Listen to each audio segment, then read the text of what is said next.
आपल्याला चर्चा विचारणा करायची तर आमची मूळ कंपनी रिफ्रिज ॲग्री सॉल्युशन प्रायव्हेट लिमिटेड म्हणून आहे. मूळ कंपनी आहे बडोद्याची. समजते ना मराठीत? म्हणजे हिंदीत चालू करायला असं बरोबर. कंपनी मूळ हेतू काय आहे की आज दिवसेंदिवस आपला जो खर्च वाढत चाललेला आहे त्याच्यावर समाधान संशोधन कसं करता येईल आणि आपल्याला कसं कमीत कमी खर्चात जास्तीत जास्त उत्पादन घेता येईल याच्याविषयी आपल्याला चर्चा विचारणा एक दुसऱ्याशी संबंधित आपल्याला प्रश्न उत्तरे करायची आपल्याला. तर त्याच्यासाठी आमच्या कंपनीचे मूळ मालक जिगर पाठक म्हणून आहेत.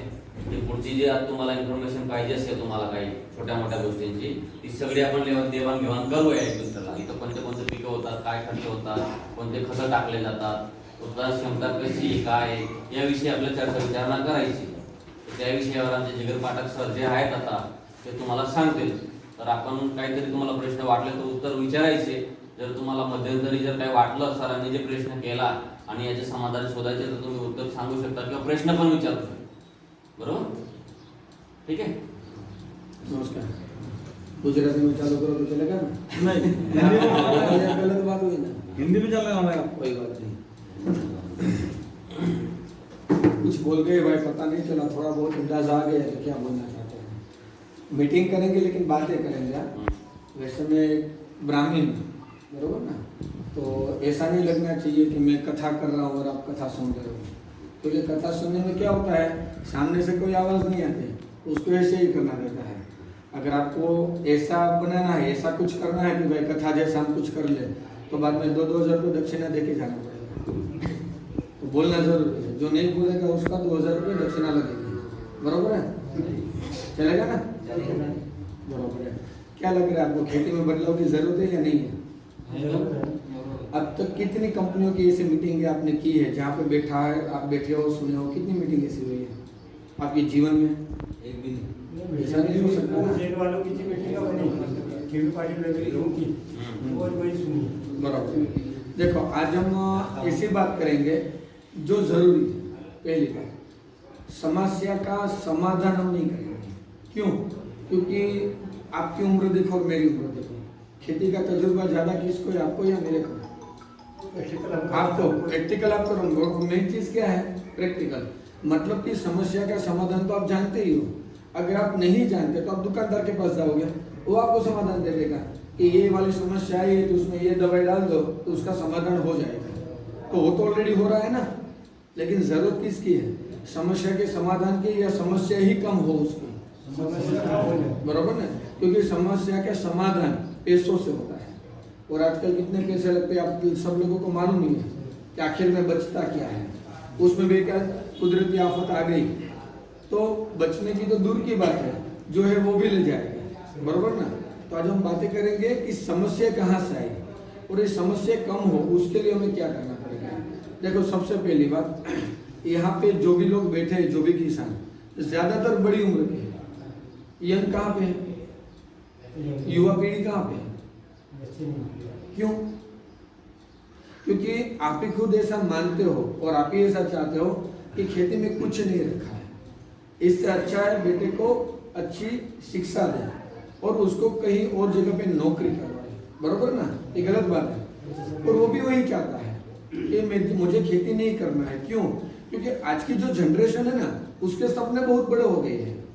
उसको गाड़ी में घूमना है, बंगले में रहना है, आउट ऑफ इंडिया घूमने जाना है. बरोबर. तो क्या ये सब चीज खेती से मुमकिन है? अभी नहीं. इसलिए वो नहीं कर रहा. आपके पास कितनी खेती है भाई? 13 एकड़. 4 व्हील कौन सी घुमा रहे हो? है ना. कौन सी बोलो? टाटा मांझा है. भाई आपके पास 2 व्हीलर है. एक खेती कितनी है? 9 एकड़. और 4 व्हील नहीं है. अभी समझो कि इसका जो भी आने वाली पीढ़ी है, जो बेटा है, वो क्या सोचेगा, क्या देखेगा कि मेरे पापा सालों से, बचपन से जब से मैं बड़ा हुआ हूँ तब से उसको खेती करता हुआ देख रहा हूँ और उसकी लाइफ में बदलाव क्या आया. वही बाइक की पीढ़ी. समझ रहे हो ना मेरी बात. उसको अंदर से सपने बड़े हैं लेकिन वो ये भी देख रहा है कि मेरे पापा जो काम कर रहे हैं खेती, उसमें से सपने पूरे नहीं होंगे. तो उसको अंदर से उत्साह आएगा खेती करने का? नहीं आएगा. क्योंकि अभी के टाइम में खर्चे बढ़ गए हैं खेती के. खेती की जो हमारी आमदनी है वो कम हो गई है. वैसे देखने जाए तो 2000 की जो साल थी आज से 20 साल पहले उसके मुकाबले अभी हमारा प्रोडक्शन बढ़ा या कम हुआ? बढ़ा। 20 साल पहले की बात कर रहा हूँ। 20 साल पहले हाइब्रिड नहीं था ना, F1 नहीं था, अभी हाइब्रिड आ गया, नई नई टेक्नोलॉजी आ गई। तो 20 साल की अगर बात करें हम, 2000 की साल और आज की 2020 की, तो 20 साल के अंदर हमारा प्रोडक्शन भी बढ़ा, हमारी चीजों के दाम भी बढ़े। लेकिन 2017 के साथ मुकाबला करो आज का, तो क्या होगा? बरोबर ना? प्रोडक्शन अभी हमारा कम हो रहा है या तो उतना का उतना ही है। हम ऐसा नहीं मानते कि चलो कम हो रहा, हम ऐसी सोचते हैं कि उतना का उतना है। 2017, 18, 19 में आपने जो भी गेहूं का प्रोडक्शन लिया, केले का ले रहे हो, वो उतना ही है, उससे बड़ा है, प्रोडक्शन तो सही चल रहा है, वही चल रहा है, लेकिन उसके बदले में खर्चे ज्यादा हो जा रहा है। जो 2017 में जितना क्विंटल खाद डाल रहे थे आप, उससे 1.5 गुना आज डाल रहे हो। और 2017 में जो खाद हम डालते थे उसका जो रेट था, जो दाम, वो भी 30 से 50 गुना, 30 से 50% बढ़ गया है। उसके बदले में रेट बढ़े, वो एज इट इज है, 19-20 चल रहा है, ज्यादा बदलाव नहीं है वहां पे। तो पहले तो ये बात करेंगे कि धीरे धीरे करके हम खाद को बढ़ा रहे हैं, धीरे धीरे करके हम खाद को क्या कर रहे हैं? बढ़ा रहे हैं। क्यों? खाद डालने से क्या होता है? प्रोडक्शन बढ़ता है ना।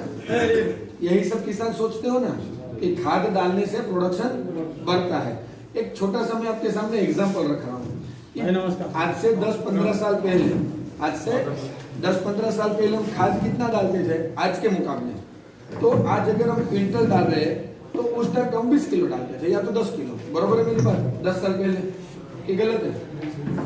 गलत लगे तो मुझे बीच में बोल सकते हो कि नहीं आपकी बात ये गलत है। आज से 10-15 साल पहले जहाँ पे हम 10 किलो खाद डालते थे, वहाँ पे आज की तारीख में हम 1 क्विंटल खाद डाल रहे हैं, मतलब कि 10 गुना।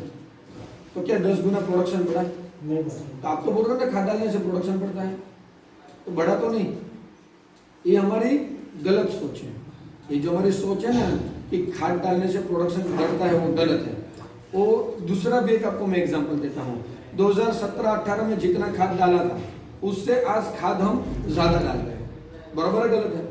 प्रोडक्शन उतना ही है जितना 17-18 में 2 साल पहले था। मतलब क्या है? सीधा सीधा देखे तो प्रोडक्शन को टिकाने के लिए हर साल खाद को बढ़ाना ही पड़ेगा, प्रोडक्शन को टिकाने के लिए, ना कि बढ़ाने के लिए।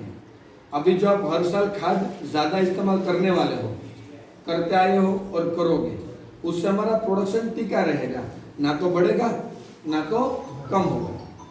कम आने की संभावना ये है आने वाले सालों में, कम आने की संभावना ये पूरी है आने वाले सालों के अंदर, लेकिन खाद बढ़ने की भी संभावना पूरी है। खाद बढ़ता जाएगा, प्रोडक्शन कम होता जाएगा या तो टिका रहेगा। तो धीरे धीरे क्या हो रहा है हमारे जीवन के अंदर? खर्चे बढ़ने लगे हैं। अभी आपको क्या चाहिए? प्रोडक्शन ज्यादा चाहिए या खर्चे कम चाहिए? खर्चे कम है। अच्छी बात मत करना, जो माइंड में है वही बोलना, क्योंकि हर किसान को प्रोडक्शन ही ज्यादा चाहिए। तो अभी माहौल बना है इसलिए बोल रहे हो ये खर्चे कम करने हैं, वरना अंदर का दिल है ना, वो तो वही बोल रहा है, दिल मांगे मोर। हमें प्रोडक्शन ही ज्यादा चाहिए। खर्चे के बारे में तो किसने सोचा था? बाजू वाले ने 3 कोसरे डाले, मैं तो 4 ही डालूंगा, यही सोचे ना हमारे। हम किसानों की ज्यादातर सोच क्या है? बाजू वाला जो कर रहा है उससे थोड़ा कुछ ज्यादा करूंगा, वही सोचते हैं। और एक ही चीज को हमने नोटिस किया है, खाद कितना डालना है। कभी सोचा पौधे ने उठाया कितना? सोचा आज तक हमने? भाई थोड़ा डिस्टर्ब हो रहा है। आज तक कभी हमने सोचा? मेन चीज क्या है? कितना खाद डालना वो मेन चीज है, या पौधा कितना उठा रहा है वो मेन चीज है? आपके हिसाब से क्या मेन होना चाहिए? पौधा उठा कितना रहा है वो चीज, उठा रहा है वो मेन चीज, वो मेन चीज है। हम बच्चे को कितनी रोटियां परोसते हैं वो इम्पोर्टेंट नहीं है, उससे उसकी तंदुरुस्ती नहीं बनती।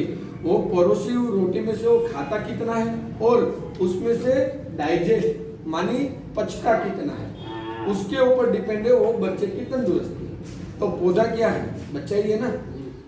हमने डाल तो दिया, अभी आप 10 साल के छोटे बेटे को 4-5 रोटी डरा धमका के खिलाओगे तो क्या होगा? हेल्थ बिगड़ेगी या अच्छी रहेगी?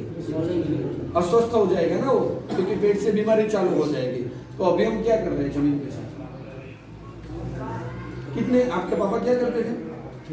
आपके पापा चाचा, उसके पापा सब खेती करते थे ना। मतलब कि पिछली कई सारी पीढ़ी आप और आपके बच्चे खेती की वजह से अपना पेट भर सकते हैं और भर चुके हैं और भर रहे हैं। आप क्या कर रहे हो उस मिट्टी के साथ? जिस माँ ने कई पीढ़ियों से आपका पेट भरा है, उस माँ के साथ आप क्या कर रहे हो? सही कर रहे हो कि गलत? क्या लगता है आपको? ज्यादा खाद डालना अच्छा है या बुरा है? तो क्यों डाल रहे हो? समझ रहे हैं हम कि बुरा है, लेकिन अभी जो हम बात कर रहे हैं ना, उसकी एक ही वजह है कि क्यों ऐसा हो रहा है। हर किसान जानता है कि ज्यादा खाद और ज्यादा पेस्टिसाइड इस्तेमाल करना हमारे आने वाली पीढ़ी और हमारे आने वाले कल के लिए नुकसान वाला है, लेकिन किसानों के पास विकल्प है। क्यों?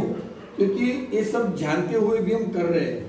डर है ना मन में, अगर कम कर देंगे तो प्रोडक्शन कम हो जाएगा। ऑलरेडी किसान के जीवन में कितनी समस्याएं हैं, ढेर सारी, उसमें नई समस्या आ जाए प्रोडक्शन कम होने की तो किसान कहाँ जाएगा? इसलिए आप खाद को कम नहीं कर सकते।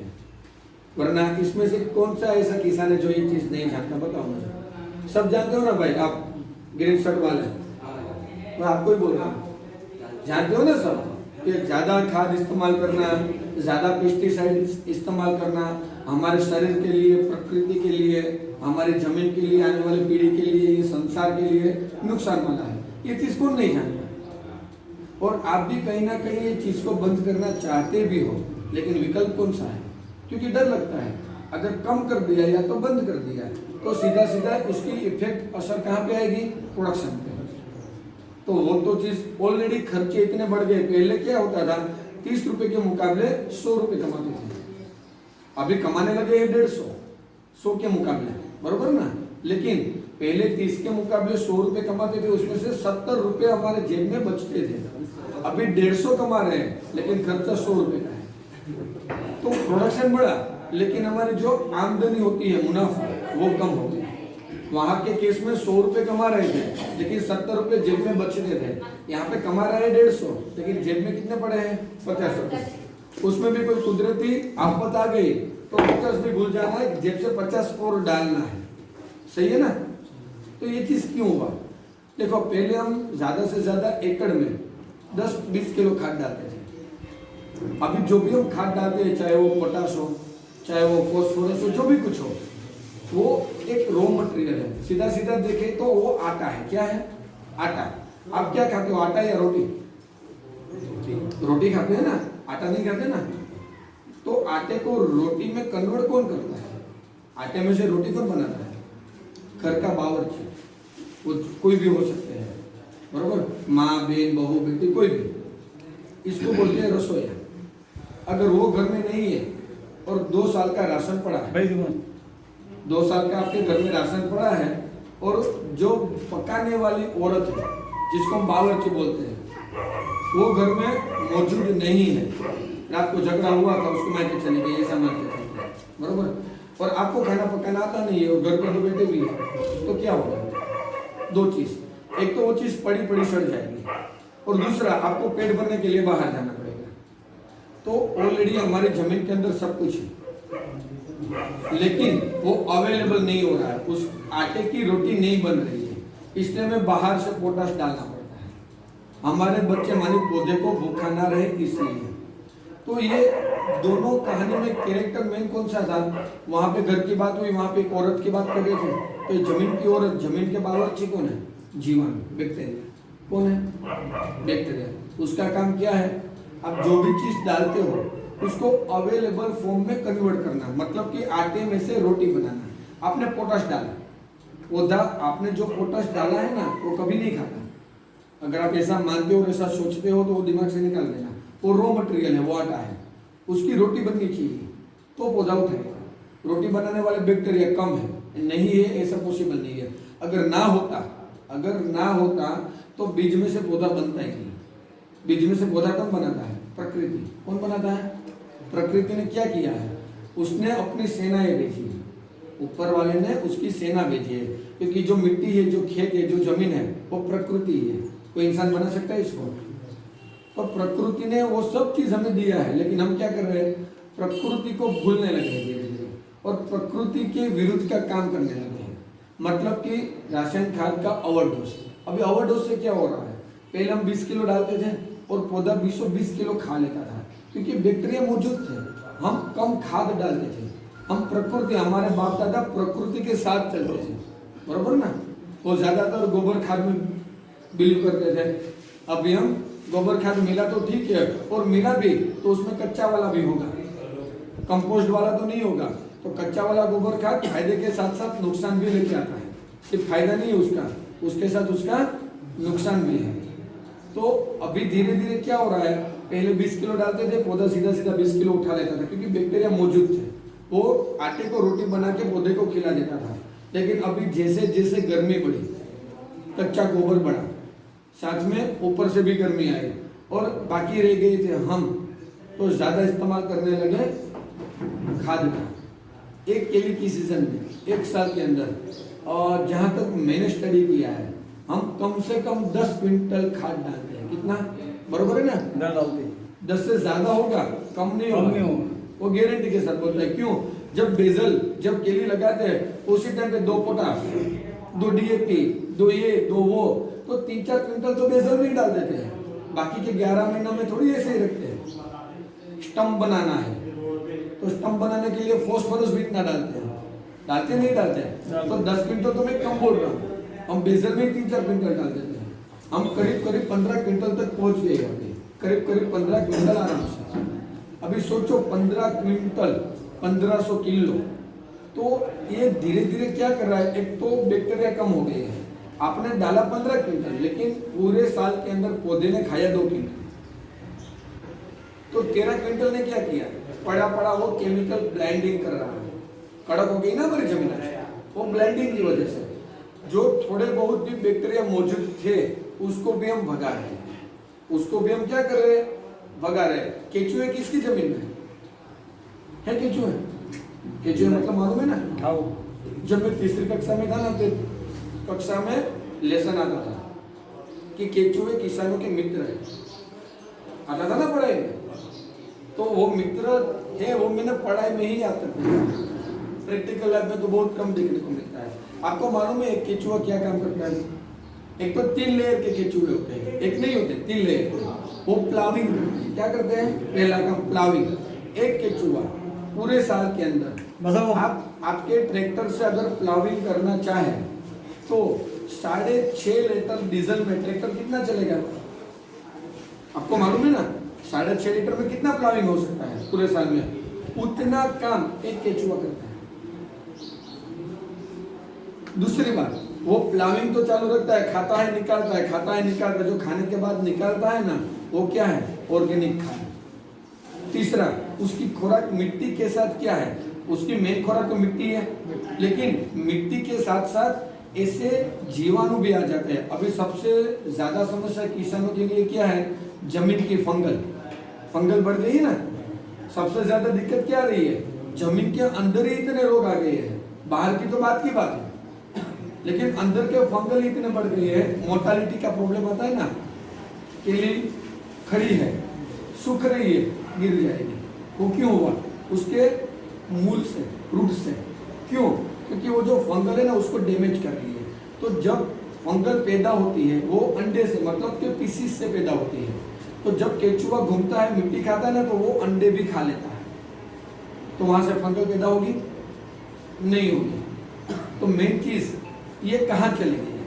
बैक्टीरिया कहाँ चली गई है? कुदरत ने जितना भी जीवाणु दिया है हमें, उसकी खोज भेजी हमारी मदद के लिए, वो कहाँ गए? हमने खुद ने ही उसको भगा दिया। क्यों? रासायनिक खाद। ऐसा भी नहीं रासायनिक खाद नहीं डालना चाहिए, मैंने आप तक बोला कम डालना चाहिए। कैसा? कम। अभी क्या करना है? इस चीज को अगर सीधे सीधे समझे कि ये समस्या से हमें बचना है। देखो, प्रोडक्शन ना तो कोई खाद करेगा ज्यादा, ना तो कोई दवाई। अगर आपको प्रोडक्शन ज्यादा चाहिए, क्वालिटी वाला चाहिए, तो हमें हमारी जमीन को, हमारी माँ को पहले तो संवारना पड़ेगा, वापिस सुधारना पड़ेगा। सुधारने का एक ही रास्ता है और कोई रास्ता नहीं है, प्रकृति को साथ में लेकर चलो। पहले तो क्या होता था, जो भी गांव रहता था, खेत रहता था, घर के बाजू में खड्डा रहता था ना खड्डा रामेश्वर में। वो खड्डे में हम क्या करते थे? गोबर डालते थे 1.5-2 साल तक, वो कंपोस्ट होता था। अब कहाँ पे खड्डे हैं? जब से खड्डे बंद हुए ना तब से हम खड्डे में आ गए। जब से खड्डे बंद हुए, जब से खड्डे में आ गए। हाँ, तब से हम खड्डे में हैं। जब से हम लोग प्रकृति को भूल दिया, भूलने लगे प्रकृति को, जब से प्रकृति को साइड में रखा, केमिकल इस्तेमाल करना चालू किया, तब से क्या हो रहा है? अच्छे दिन है या बुरे? पूरे बुरे ही दिन है। आपको क्या लगता है? चलो आज ये अच्छी अच्छी बातें हो गई, इसमें से दो नतीजे निकलेंगे, कोई कोई अपनाएगा और ज्यादातर लोग रात गई बात गई समझ के भूल जाएंगे। चलो भूल गए, कोई वांधा नहीं है, लेकिन आज नहीं तो कल नहीं तो परसों क्या आएगा? यही अपनाना पड़ेगा ना। लगता है जो रास्ते पे आप चल रहे हो वो रास्ते पे आगे क्या है? अंधेरा है या उजाला है? उजाला है। अंधेरा रहेगा, अंधेरा रहेगा। अबे आगे मैं बोल रहा हूँ वो रास्ते पे नहीं, अभी आप जो रास्ते पे चल रहे हो अंधेरा, केमिकल वाला, वो रास्ते पे ऐसे ही बात किसी की माने बिना आपके जो मन में आया जो करता है वही करते रहे, तो आज नहीं तो परसों अंधेरा ही आने वाला है। आपको बदलाव लाना ही पड़ेगा, आपको रास्ता बदलना ही पड़ेगा। अभी आपके पास दो ऑप्शन है, यहाँ तक पानी है, जाग जाओ। लेकिन कोई कोई किसान क्या सोचेगा? अभी तो यहाँ तक है ना, थोड़ा ऊपर तो आने दो, चलो डूब जाते हैं, पहले डूबने का मजा लेते हैं, बाद में बाहर निकलेंगे। तो डूब गए, उतना तो नुकसान हो गया ना। आप सब जानते हो आने वाले टाइम में जैविक अपनाए बिना किसानों के पास ऑप्शन नहीं है। अगर आप नहीं अपनाते तो ऊपर से गवर्नमेंट या तो कोई भी आपको ये अपनाने के लिए मजबूर करेगा। मालूम है ना क्लोरोपाइरीफॉस बंद हो रहा है, मालूम है नहीं है? किसको मालूम नहीं है? हम ज्यादातर जमीन में कोई भी प्रॉब्लम आता है तो मैंकोजेब डालते हैं, कार्बोडिजम डालते हैं। इससे पता ना चलो तो मैं आपको बोल देता हूँ, साफ पाउडर आता है ना, साफ पाउडर यूपी आता है, वही ज्यादातर इस्तेमाल करते हैं ना फंगल के लिए। दूसरा कोई जीवाणु है नुकसान वाले, तो उसको मारने के लिए हम क्या यूज करते हैं? क्लोरोपाइरीफॉस। वो तो बंद हो रहा है सर। साफ पाउडर बंद होने की वजह मालूम है आपको? वो हार्ड मेटल है। अभी देखो मेट्रो सिटीज के अंदर सबसे ज्यादा दिक्कतें क्या आ रही है मालूम है? औरतों को प्रेगनेंसी की। सर मालूम है ना, औरतों को प्रेगनेंसी बहुत कम रहती है। तो ये जो हार्ड मेटल वाले जो कंटेंट्स है वो सीधा सीधा अफेक्ट कहाँ पे करते हैं? गर्भाशय। इसलिए गवर्नमेंट उसको बैन करेगी। तो ये पेस्टिसाइड्स के कई सारे नुकसान है। वैसा में बोला क्या जाता है? जगत का ताप, जगत के पालनहार है ना। हमारा काम क्या है? देखो अमिताभ बच्चन भी किसान बनना चाहता है, बन सकता है? नहीं। तो मतलब आप अमिताभ बच्चन से आगे हो कुदरत की नजर में कि आपको किसान बनाया है। और हमारी जिम्मेदारी क्या है? हमारे जो ये संसार है हम उसके बाप हैं, जगत का पालनहार हमें बोलते हैं ना, तो जो भी पूरा संसार उसके हम क्या है? बाप। तो बाप की फर्ज क्या होती है? बच्चों को अच्छा खाना खिलाने की। सिर्फ खाना खिलाने की नहीं, आप खाना तो खिला रहे हो, आपकी जिम्मेदारी आधी पूरी कर रहे हो, लेकिन कैसा खाना खिला रहे हो आप उसको? केमिकल वाला क्या दे रहे हो? तो वो भी हमारी जिम्मेवारी है। अभी देखो हमने हमारी जिम्मेदारी को पिछले 15 साल से छोड़ दिया है, केमिकल वाला ही खिला रहे हैं, तो कुदरत भी हमसे रूठ गया है। मालूम है ना बारिश का डिस्टर्बेंस कैसा रहता है, कुदरती आफतें आती रहती है ना। ये कोरोना आया, कितना दाम मिला केले का? दाम ही नहीं मिला। तो ये कहाँ से आया? ये ऊपर वाला अभी भी हमें जगाने की कोशिश कर रहा है, कभी भी जाग जा, टाइम है, अभी भी जाग जा, टाइम है। तुझे जो जिम्मेदारी देके किसान बना के मैंने तुझे किसान की कोख में डाला है, तो वो किसान की फर्ज को पूरी कर। नहीं करेगा तो यही दिन आने वाले हैं, इससे भी बदतर दिन होंगे। तो अभी हमने क्या करना है? प्रकृति को साथ में रखना है। और अब जो कर रहे हो वो सब सही है, कुछ गलत नहीं है। जब पोटाश डालना है तब आप पोटाश डालते हो, डालो बिंदास से। लेकिन आज से एक ही नियम लो, जितना डाल रहे हो 50% कम, प्रोडक्शन कम ना, उसकी जिम्मेदारी हमारी। हम क्या करेंगे? अगर किसी को देखो अनुभव है, कहीं पे सुना है, देखा है, तो चरण बोलते हैं ना, चरण। पशु अगर जहाँ पे मर जाता है, कोई भी पशु, कुत्ता चलो समझते हैं कि मर जाता है, तो कुत्ते का जो शव रहता है, शरीर मरा हुआ, तो जहाँ पे हम गाड़ते हैं वहाँ पे फसल कैसी आती है? अच्छी आती है ना, एक नंबर आती है। क्यों? बैक्टीरियल एक्टिविटी डेवलप हो रही है। और जैसे जैसे सड़ता है ना, वैसे वैसे वहाँ पे बैक्टीरिया की तादाद बढ़ेगी। तो आप जो डाल रहे हो आटा, उसी टाइम पे रोटी बन जाएगी और पौधा खा लेगा, तो फसल अच्छी आनी है। जो आप डाल रहे हो पौधा पूरा का पूरा उठाने लगे तो फसल कैसी आएगी? तो आज से हमें क्या करना है? मरे हुए कुत्ते ढूंढना है,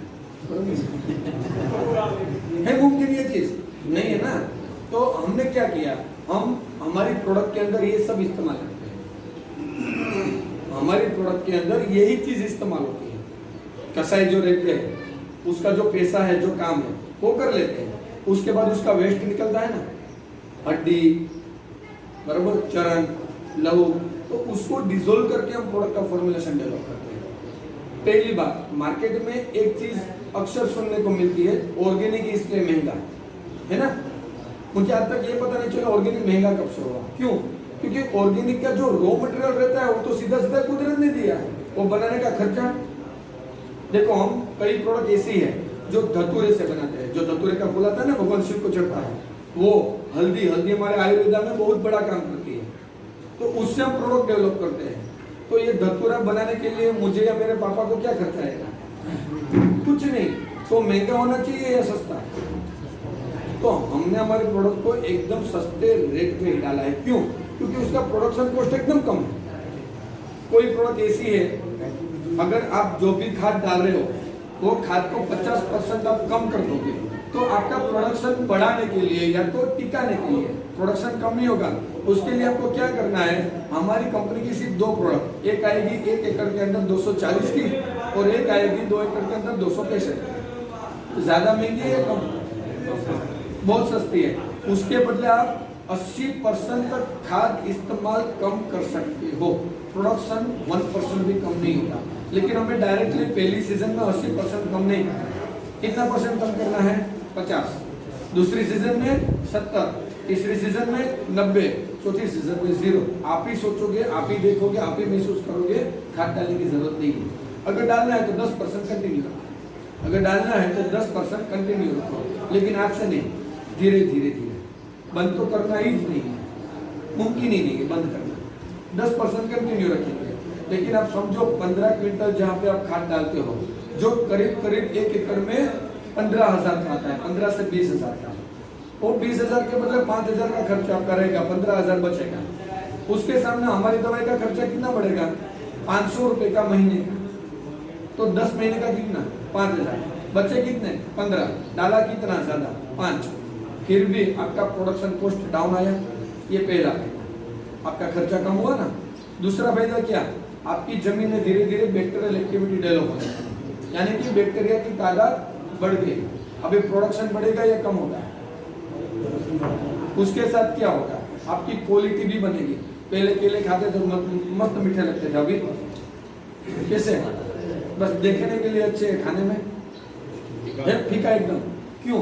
क्योंकि वो मिठास कौन डालता है केले के अंदर? प्रकृति। आप और मैं नहीं डाल सकते, तो प्रकृति को तो हम साइड में रख के खेती कर रहे हैं, तो मिठास कहाँ से आएगी? मुमकिन ही नहीं है ना। तो ये मेन चीज है। तो हमारे पास 8 से 10 दवाई है, ज़्यादा दवाई भी नहीं है। कोई 180 की है, कोई 225 की है, कोई 240 की है, कोई 265 की है। लेकिन हमारी कंपनी कोई दुकानदार को दवाई नहीं देती। क्यों? आप समझते हो कारण? सही मार्गदर्शन के साथ आपको ये दवाई नहीं मिलेगी और मिनिमम 40% महंगी हो जाएगी ना। तो हमने क्या किया, नफीस भाई जैसे अच्छे लोगों के संपर्क में आए और उसको बोला कि आप हमारी कंपनी का स्टॉक रखो, किसानों के हित में हम काम कर रहे हैं। वो बोला आपके मिशन में हम जुड़ गए, बरोबर। तो उसने स्टॉक रखा, तो सीधा सीधा 40% जो कमीशन दुकानदार का बनता है, उसमें से हम ये जो भी बंदा इन्वेस्ट करता है 4-5 लाख रुपए का, तो थोड़ा बहुत तो उसको मिलना चाहिए, तो 5% कमीशन देते। कितना? सिर्फ 5%। बाकी का 35% किसान को हम डिस्काउंट देते। और हमारी कंपनी प्रोड्यूसर कंपनी है। क्या है प्रोड्यूसर कंपनी? मतलब क्या? आप भी उसके अंदर मालिक बन सकते हो, आप भी उसके अंदर मालिक बन सकते हो। अगर मालिक बन गए कंपनी के, तो मुनाफा भी मिलना चाहिए ना आपको, बरोबर ना। तो हमारी कंपनी ने एक सिस्टम बनाई है, जो सिस्टम में दवाई रहती है, किट बनाई है पूरी। वो किट कंपनी की परचेस करोगे तो आप कंपनी के मालिक बन जाओगे। अभी आपको 2 तरीके के फायदे मिलेंगे। पहला तो डिस्काउंट का फायदा, दूसरा कंपनी के 30% प्रॉफिट के अंदर आपकी हिस्सेदारी जो हर महीने आपको मिले। क्योंकि हर कोई प्रोडक्ट जो मार्केट में मिलती है ना, उसका प्रोडक्शन कॉस्ट, बनाने का खर्चा 100 रुपए के मुकाबले 30 से 35 रुपए ही आता है। बाकी का जो बीच का पैसा है ना वो दूसरे पे ले जाते हैं। एडवर्टाइजमेंट करने वाला, अमिताभ बच्चन एडवर्टाइजमेंट करता है ना, दूसरा दुकानदार, दूसरा होलसेलर, उसका भी हक है, वो कुछ बुरा नहीं कर रहे, वो माध्यम है ना हमारे पास दवाई पहुंचाने का माध्यम है, तो उसका भी हक बनता है, वो कोई गलत काम नहीं कर रहे। लेकिन हमने थोड़ा कुछ अलग सोचा, हमने ऐसे लोगों को जोड़ना चालू किया जो किसान के बारे में अच्छा सोचते हैं, दिल से, दिमाग से नहीं, दिल से। दूसरी, एक ऐसा हक जो किसानों के पास से छीना जा रहा है, कौन सा है? मालूम है आपको? ये बोतल, पानी की बोतल जो फैक्ट्री में बनती है, इसका जो मालिक रहता है, ये बोतल की पानी का रेट कौन डिसाइड करता है? कस्टमर या मालिक? तो हमारी जो ये जमीन है उसके वो फैक्ट्री है ना, जहाँ पे जो भी चीज पैदा होती है, प्रोडक्शन होती है, उसको फैक्ट्री बोलते हैं हम। तो हम जो पैदा करते हैं उसका रेट कौन डिसाइड करता है? तो हमारा हक है या व्यापारी का? छीना जा रहा है या नहीं? तो क्या होना चाहिए? तो हमारी कंपनी एक ट्रस्ट के साथ जुड़ी हुई है, जो ट्रस्ट का नाम है फार्मर वॉइस, जनरेशन वाला नाम रखा है, फार्मर वॉइस, बराबर?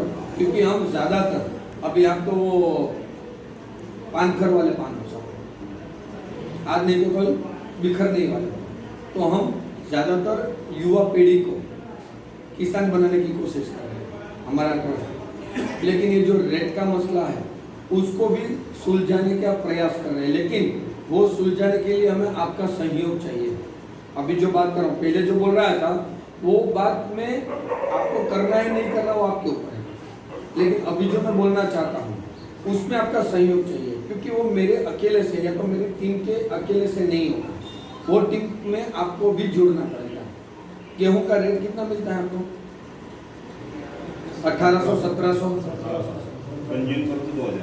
2650 चाहिए, यही सीजन से किसको चाहिए? प्रोडक्शन भी आएगा 1 एकड़ का 4000 से 4500 कॉस्ट, खर्चा कितना आएगा एकड़ का? 4 से 4500, अप्रोक्स 12 क्विंटल निकलता है। 10-12 की एवरेज है, यहाँ पे कितनी एवरेज है? 10-12 की एवरेज है ना। अगर वो 10-12 की एवरेज 10-12 की रहे, 4000 के खर्चे में हो जाए और रेट आपको 2650 मिले तो मजा आ जाएगा, तो वही करें। लेकिन ये फार्मर वॉइस नाम का ट्रस्ट ये चीज वहां पे ही कर रहा है जहाँ पे रिपरिच कंपनी की प्रोडक्ट इस्तेमाल होती है। क्यों? क्योंकि ट्रस्ट का एक ही सोच है कि ये रेट के मसले, देखो मार्केट में कई सारे संघ चल रहे हैं जो किसानों की आवाज को गवर्नमेंट तक पहुंचाने का काम करती है, और कई सारे ऐसे संगठन है तो बोल रहे हैं किसानों के लिए ये होना चाहिए, किसानों के लिए वो होना चाहिए, बराबर?